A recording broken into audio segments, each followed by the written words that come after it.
If you are starting a martial art, that may be MMA, kickboxing, boxing, Muay Thai, Jiu-Jitsu, then this video is for you.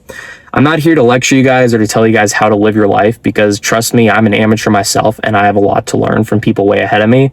I'm only here to recommend something for you guys, which is an approach to the martial arts training that has changed my life, made me stop burning out and entering crash cycles that made me hate training, an approach that made me stop feeling depressed about training and just life in general, and an approach that is going to make you feel the need to actually show up to training every single day, even if you feel pissed off or not in the mood.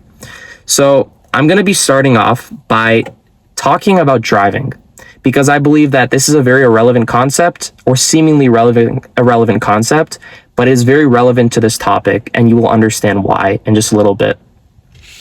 So I'm sure a lot of us go through different phases of driving. And the thing about driving is that driving isn't something that is really linear. It is very non-linear. And what do I mean by this? I mean that everybody approaches it in a different way. Now, for the vast majority of people that I knew when I was in high school, they were eager to get their license. It was the first thing on their mind to get their license. They wanted that car, they wanted to drive, and they really did rush it. I'm not saying there's anything wrong with it, right? But when I was in high school, the last thing on my mind was driving. I was kind of a quirky kid, so I didn't care about things that other people cared about. I'm not calling myself Sigma. I'm just saying I just had different agendas in my mind. And at the time when I was 15, 14, thinking about driving, I didn't really give a shit. I said, you know what? I'll start it tomorrow. The next day, no, I'll put it off to tomorrow. And before I knew it, everybody got their license at 16. Like, people were talking about it, and people were asking me if I had my license, and I would just be embarrassed. I would say, oh, I'm almost done with my driving hours, but I didn't even get my driver's permit yet. So that was one of the biggest embarrassing things in my life when I was in high school and I was in my junior year, and everybody like pretty much had a license, and I was the one guy who still had a permit or was still trying to get my permit back in high school. But the moral of the story is that everybody got their driver's license, and I was really pissed off because at one point it did hit me. At the time, I didn't care, but at one moment when I was in my junior year and I realized that anytime I wanted to go somewhere, I had to ask my parents to drive me, or I had to, be driven by somebody. And many times when I couldn't make it to training or martial arts training because I needed someone to give me a ride, it pissed me off that I didn't have my license, because if I had my license, it would have solved 99% of my problems at the time. I would have been able to drive to school by myself, no taking the school bus. I could have driven here and there. I could have gone to training whenever I wanted. I wouldn't have to ask somebody to give me a ride. I wouldn't have to get an Uber or something like that. It would be completely on my own agenda.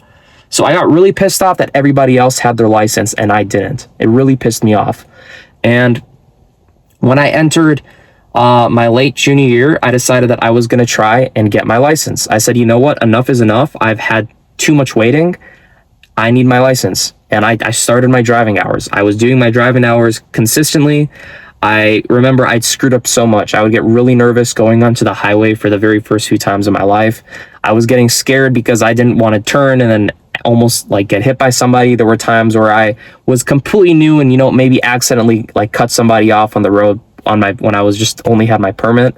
I had one driver's ed experience where the dude was pretty much like where the instructor pretty much exploded at me. We drove downtown and he literally like lost his mind because I was screwing up. I wasn't doing perfect. I really was struggling. There were times where I was genuinely felt like crying. Like I don't want to do this. Like I really hate driving. I hate how every single time I do it, I keep screwing up. Every single time my dad is telling me that there's something I'm screwing up on, like driving too close to the other cars, turning too fast, exiting a little too fast, not looking in all my mirrors, turning too fast, whatever it may be, right? I was pissed off because I was struggling. And every single time I was hearing all the other kids talk about their license, I was pissed because everybody I talked to, they somehow managed to half-ass it. Like I knew a kid who half-assed his hours. He did only like half of the hours that were required. You need 50 hours. He did like 25 hours or less, or 30, and his parents just let him take the test and just, filled out the form as if he actually did 50, let him take the test, he passed. So I was really pissed off about all these stories of people, freaking cutting corners or just finding an easy way to get their license, or just people who just went to an easy place and they instantly passed their first time, even when they were making plenty of errors. So I was mad. Right? I didn't understand, why is this happening to me? Why does everyone else have their license and I'm the only guy who doesn't know how to properly drive yet. So I had my very first driver's test, and I was super confident this would be the moment I would pass it. I'm a 17-year-old guy, almost going to be 17 and a half. So it's about time I get my license and I start locking in. I go there, and apparently I didn't even know how to do parallel park. I don't even know what was wrong with me. I literally did not know what parallel parking was, or like the term. So he told me to parallel park. I didn't. I accidentally turned when I wasn't on a turn lane. So I made a lot of ridiculous issues. I failed my first test, right? I was pissed off, all right? So I decided, you know what? That's not good. I'm going to add an extra driver's instructor experience. So I did that. You normally need 3 driver's instruction classes, but I decided I was going to add an extra one. I was going to do an extra driver's ed instruction course just because I wanted to make sure I would pass my second test. So I go for a nice 2-hour drive, or I don't know, around there with the instructor.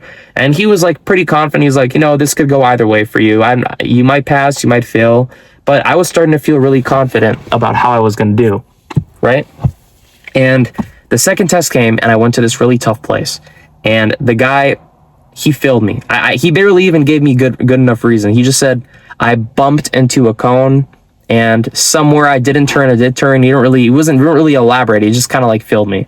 So I was kind of mad. I was like, well, I did all this driving. I've been going here and there every single day, doing driving lessons with my dad, taking on this extra course, watching videos and driving how to park perfectly, going to the same place I was going to test and driving there, doing this and that. And I was still failing. So I was pissed off, right? And I'm hearing about these kids that are crashing here and there, that are swerving all over the road, and they have their license somehow. So I'm something's going on, something's rigged.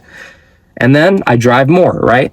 I have people honk at me here and there while I'm practicing. I'm pissed off. I take my third test, right? I was confident, but I failed because I accidentally sped, and I was a little too hesitant to go on a yield sign. Boom. It was always the small, stupid things that screwed me over. So now I went from being the guy who was going to get his license to failing 3 driver's tests. That I was that guy. And know this, mind you, the 4th test, if you fail it, that means you need 3 extra driving instruction experiences. So I was very nervous. I was anxious. The school year was so close to the beginning, my senior year. I was anxious. I was stressing because everybody had their license at this point. And I was going to be 18 very, very soon, and not having my license in my senior year and having to take the school bus with a bunch of freshmen in high school as a senior would be a kind of humiliation ritual for me. So I go on my 4th time, and I grind like never before. I'm driving every single day like crazy. I'm driving here and there. I go to the place I'm going to test. I watch instructional videos over and over to the point that I have the most perfect driving, right? Shout out to my dad to making sure my driving was perfect.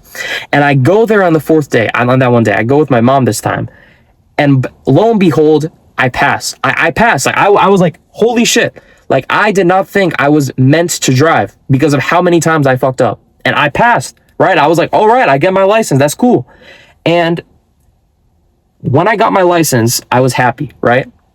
And what I noticed when I started driving is I didn't experience the problems that other kids experienced when they quickly got their license at 16 years old who rushed it.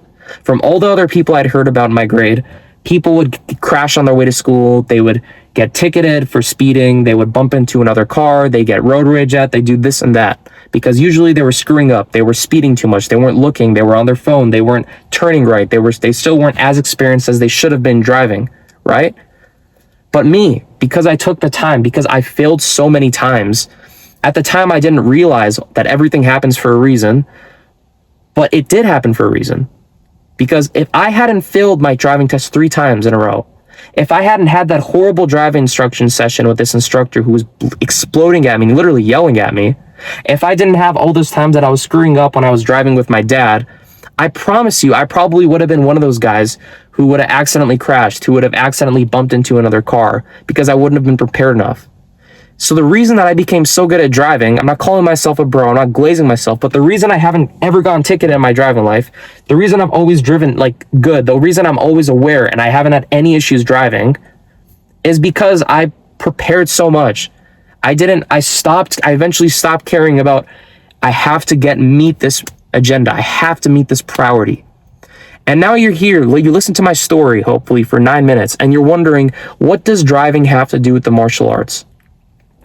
Driving has to do with the martial arts because It is literally a competition game. It doesn't, you can, sure, be just a trainer in the martial arts, but more often than not, the martial arts is a competitive game. It doesn't matter if you're fighting or not. If you are sparring someone, there is competition to it. Nobody likes to be, choked out and have other people watch them get choked out. It's not a fun feeling when you are sparring and someone takes you down and all the people watching go oh dang, it doesn't feel good. It's not cool when you put in a lot of effort and you feel like the ROI is so minimal in return. It's not fun. But that's what I mean. The martial arts is a competitive game, and it's like driving. And the people that do everything in their power to get ahead super fast, like those kids who got their license at 16 that maybe faked some of their hours, those people will never fully achieve their full potential. But the people like me, again, not glazing myself, but the people who do something and that take a lot of time to do it, even if they screw up a lot more, tend to have a lot more success in the long run.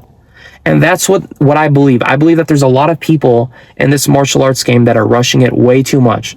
And I'm not here to lecture y'all, but I'm here to say that as an enthusiast and somebody who loves the martial arts and really wants to pursue this and who's preparing for my first fight soon, I realized that if I had fought within my first year, I could have seriously gotten hurt in a very bad way. And if it weren't for that one time I got rocked in sparring early into my martial arts journey, if it weren't for all those times that I had a coach reject my ask of, engaging in a smoker or engaging in a fight, if it weren't all those times that I was told I'm not ready, that I wasn't ready, I think I genuinely would have gotten hurt. And because of all those times that I screwed up in sparring, all those times somebody choked me out, every single time that I kind of got semi-rocked or actually got rocked and blacked out for a bit, after all of these failures in the martial arts, I've gone to a point where I have almost 3 to 4 years of martial arts training, right? And only now I'm going to have my first fight soon. And there's so many people that I still see, and they want some clicks and likes. It's normal to want that. It's normal to want some attention. I do it all the time. I post all of my training as a journey. It's not because I care about what somebody thinks. Sometimes people see my thing, they read it as cocky, egotistical, but that's because I'm embracing what I'm passionate about. And if you want to view it as cocky, egotistical, or something that's a little weird, that's fine by you, but I'm doing this because it's about me now. That's why I'm pursuing this. But there's a lot of people that enter this sport, and I've seen these people, and they don't have the hunger in their eyes. And when you do something like driving, anything, you have to have the drive, you have to have the hunger. And it wasn't until I really developed this hunger, this just strong hunger and desire to actually win and to stop just laying down on the ground and let people mount me all the time, is the moment that I actually found that I'm actually prepared to have my first fight now. I'm prepared to actually step in there for the first time. I've done 4 grappling tournaments, right? I'm no pro. And now I'm going to have my first MMA fight. But that's only after all of this time of having to suffer, having to hear other people who literally just started training tell me that they were going to fight soon. Watch all these influencer boxing fights and get so jealous that all of these people were just starting training or barely were 2 months in and they were having a fight. When I was in a training session and I'd see this guy who was completely new and he already looked like he was ready to fight. When I trained for a year and I saw this guy, he was in the gym for 2 months, he already clocked me and he already had his first fight and won. And he looked like he trained for 5 years, when me, with a year of training, I looked like I trained for 2 days. So that's what the martial arts is. You can't compare. You cannot rush it. You have to treat it like a skill, like driving. And it relates to every single thing in the world. I'm not here to tell you to say that Sigma stuff, take your time, but I'm telling you to take your time, because there are going to be a lot of days when you train, especially for you guys that are watching this who are completely new, that you're going to be really pissed off. It doesn't matter if you're the most stoic, Socrates-like guy in the world, you're going to go into training and you're going to get so pissed off because somebody is literally going to clock you sometimes. But I guarantee you, if you stick with the training, you're going to find results that are completely unimaginable, especially after failing so many times. And if you continue to fail, but if you continue to get back up and continue to fight, even if somebody says something discouraging to you, even if somebody tells you you weren't made for this, even if somebody tries to tell you that you are not going to win, that this isn't for you, that you are a loser in the arts, or that you're not capable enough, if you keep fighting, if you keep going, if you keep getting your ass back up and you keep taking the other guy down, if you keep fighting no matter what a coach tells you, no matter who submits you, if you just keep going every day and get up off that bed and expect the journey to be painful, you're not going to regret it. But if you go in there like some of these guys, and within the second you start, you're blasting steroids and you're talking about how you want to fight and you're going to do this and that, and you want to get sponsorships without even having taken the time to learn training, learn the philosophy of the art, you're going to regret it. And that's really all I have to say today. If you're new, please, I'm begging you, take your time. Don't even think about competing right now. Just go in there and do it because you love it. Feel like a badass for just stepping onto that mat, because I respect you for doing that. I'm very grateful that any of you watching this are watching this, that you're now going to step in there with this new frame of mind. And that is the frame of mind I'm going to carry with me for the rest of my life, no matter what I do. If it's martial arts, if it's entering any career, I'm done trying to do things to validate myself or to make other people like me. I'm doing this purely because I want to learn the skill, absorb as much as possible, and do this for me. So do it for you. Take your time. Expect that a lot of times are going to be miserable, and I promise you, you won't regret it. And yeah, good luck with your martial arts journey. Adios.